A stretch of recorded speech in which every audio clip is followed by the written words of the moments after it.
বন্দে মাতরম। নেতাজি সুভাষচন্দ্র বসুর ৮০তম জয়।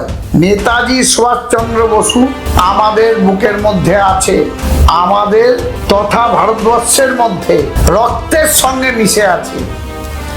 আমরা ভুল করতে পারবো না। আজকে এই জয়ন্তীর দিন নেতাজি সুভাষচন্দ্র বসুর স্যালুট জানাই। বন্দে মাতরম, বন্দে মাতরম।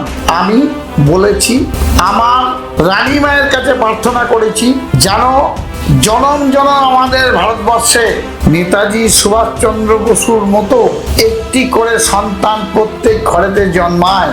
আমাদের গর্ব। আমরা ভারতবর্ষের লোক হয়ে বলি জনগণ মন হতো গান গাই। তাই আমি ঈশ্বরের কাছে প্রার্থনা করে বলবো, রানী মায়ের কাছে প্রার্থনা করে বলবো, যেন নেতাজি সুভাষচন্দ্র বসুর মতো ঘরে ঘরে না জন্মালেও ৫ জনের ১ জন করে যেন হয় আমাদের ভারতবর্ষের রক্ষা করার জন্য। এটাই আমার আশীর্বাদ, এটাই আমার বিনীত অনুরোধ। আমি আশা করি আমাদের ভারতবর্ষ ভালো জায়গায় যাচ্ছে এবং যাবে। বন্দে মাতরম। জয় হিন্দ, জয় হিন্দ, জয় হিন্দ। আপনারা সুস্থ থাকুন, ভালো থাকুন।